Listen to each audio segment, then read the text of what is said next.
আমাদের আগে রান্না হয়, তারপরে ভাতটা লাস্টে চাপাই। ভাতটা লাস্টে চাপাই এই কারণে যাতে ভাতটা গরম থাকে, আর তরকারিগুলো হালকা হালকা থাকে, যেদিনে থাকে না সেদিন আবার একটু গরম করতে হয়, আর ভাতটা ওই জন্য লাস্টে চাপাই।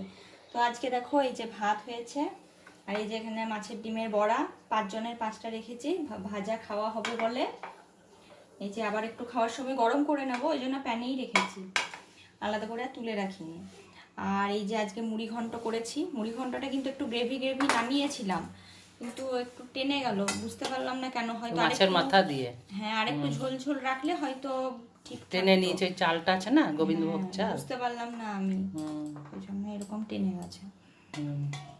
মুড়ি ঘন্ট করেছি, আর আছে এই যে সজনে পাতা দিয়ে ডাল করেছি, মুসুরির ডাল।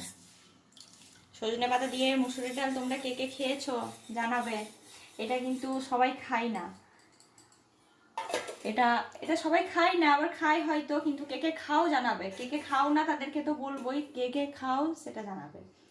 আর আছে এই যে বড়া আলুর তরকারি, মানে মাছের ডিমেরই বড়া, বড়া আলুর তরকারি করেছি। এটা রাতের জন্য করেছি, দিনে যদি নেয় তো নেবে কেউ। এই যে আছে এখানে একটু ঝোল ঝোল রেখেছি, রাতের জন্য করেছি তো সেজন্য। আর আছে এই যে এখানে মুগ ডাল দিয়ে লাউয়ের তরকারি।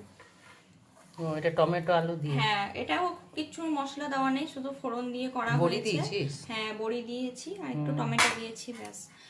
প্লেন তরকারি যদি কোনো মশলা না দিই তাহলে তো একটু টমেটো দিতেই হয়, নয়তো তো ভালো লাগে না, ওই জন্য। এবার কেউ নাও দিতে পারে, আমাদের টমেটো যদি ঘরে না থাকে তখন কি আর দেওয়া হয়, টমেটো থাকি বলেই দেওয়া হয়।